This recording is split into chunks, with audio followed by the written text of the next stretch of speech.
In this quick video, I'll show you how to replace the battery in your Chevy Traverse key fob. You can replace your battery at home all by yourself. You do not need to bring your device to the dealership to get it done. The only things that you'll need are a regular flathead screwdriver and one CR2032 battery. If you don't know where to get these batteries, go check out the link in the description. That first link will take you over to Amazon where you can find these particular batteries for just a few bucks. Now, speaking of this device, there is a 4-button version that you see here and a 3-button version as well. Does not matter which one you have. The process to open it is going to be the same, and they both take the same battery. So regardless of which version you have, just follow along with me here. The whole process will take you under 5 minutes. The first step is just to find the button on the left side of your device. Go ahead and hold that down while you pull out your internal key.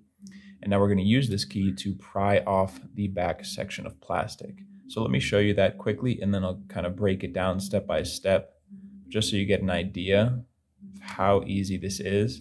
It's just like that, and now we have access to the battery. So the trick is, just get this back together, is we're putting the key back into the keyhole, but not too far. We just want to be just inside of there. If you go in too far, there's actually a piece of plastic inside that will hold this thing down, and you can pull and pry all you want. This thing will not open.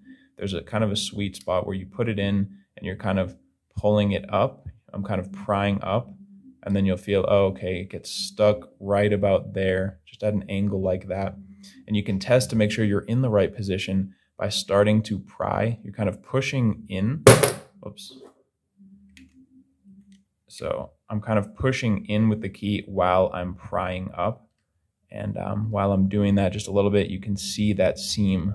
You can see that it's starting to open when I apply pressure. If I'm in too far, I can pry all I want. That's not going to open up. It's not going anywhere. So once you feel that you're kind of locked in this spot, you see the seam moving there, you can just commit to it and just pry and push.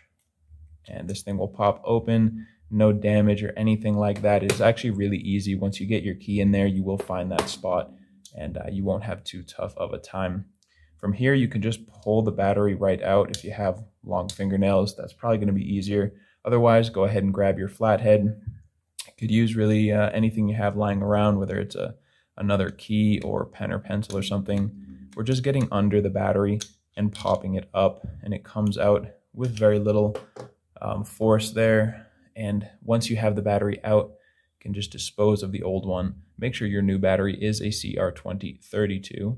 And when you're putting it in, you want this positive side that has the plus sign on it to be facing down.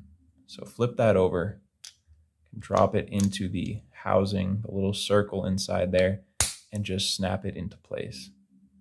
Now all we need to do is put this thing back together. So go ahead and just drop the back right on top. Make sure it is all lined up, and then just squeeze and put your key back in there. And with that, you are finished. You got a new battery in there, and you are good to go. I hope this was helpful for you. If it was, you can always let me know down in the comments, or just by giving this video a like. And if you ever need help with another one of your key fobs, you can come back to this channel. We've got you covered with tutorials for the key fobs for almost every make and model out there. You can also get that information and more over at our website, FobBattery.com.